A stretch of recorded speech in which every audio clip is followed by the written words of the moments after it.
Hey guys, today we're going to take a look at the last Metroid that I have to unbox, at least until I get the American version of Super Metroid, or another game comes out.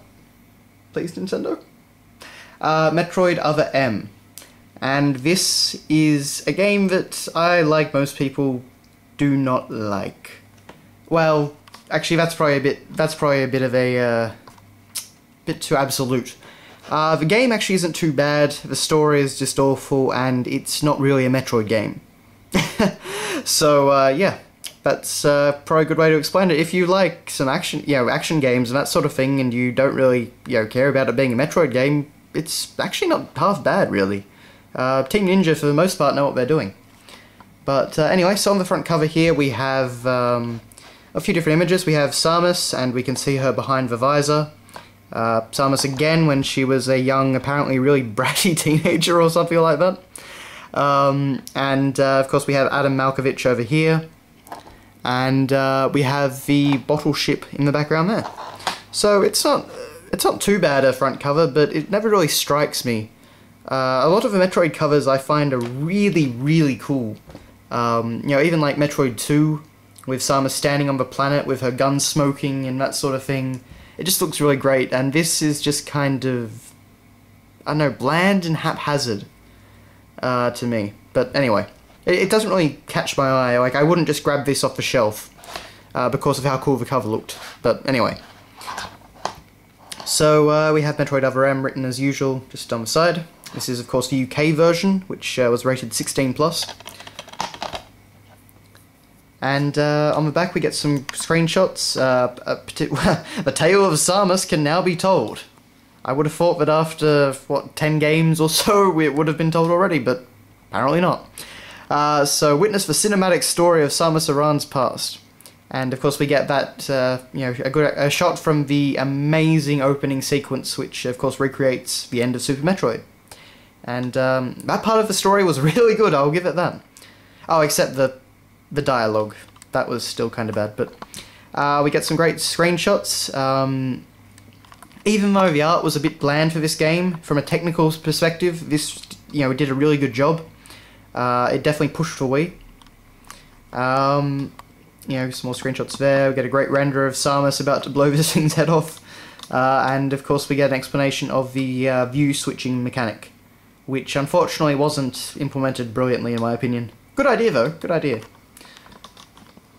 Oh, and of course we get a render of one of the soldiers. I'm pretty sure it's Adam, but they all kind of look a bit generic to me. Anyway, inside we get the disc, and this time we actually just focus on Samus in the suit, which looks a bit better to me than all the other stuff on the cover. But anyway, so the disc isn't too bad.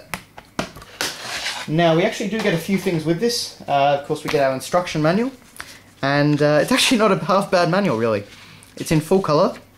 We have this little stylish sort of text, which appears in all the Metroid manuals. We get some nice, full-page renders. The story so far, which I'm pretty sure, it isn't really as bad writing-wise until you get to the Other M part. And the end of Super Metroid part, like just the initial part where she just says, "I'd gone to planet SR-388 to destroy the Metroids. After a deadly struggle I managed to defeat the Queen Metroid, and as I was preparing to return, a baby Metroid hatched before my eyes. As I was the first thing the baby saw, it took me as its mother. I felt that studying the baby might produce some peaceful applications, so I took it back to the Galactic Federation." So it's basically just a rewording of the Super Metroid opening. But to me it's not really as badly written dialogue as anything else in the game, so I don't know, someone probably just basically rewrote the Super Metroid intro. But we get lots of great stuff like this. It explains the game using a lot of visual aids and diagrams. We get a lot of screenshots. I believe we get like an overview of Samus's moves. Okay, we get an overview of all the different things you can find. Not that there were many in this game.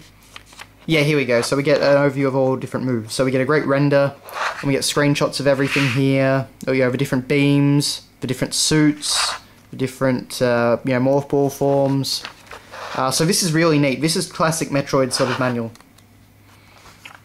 So I always appreciate a good manual. So I've definitely got to applaud them for doing that and putting the effort in. But moving on, we have a little Wii pamphlet. So, you know, just advertising some games. Monster Hunter Tri, Wii Fit Plus, New Super Mario Brothers, Sin Punishment. Good to see that that got advertised a fair bit in these. Naruto, Animal Crossing, Mario Kart, and the Wii Sports Resort Pack. So, nothing of particular interest.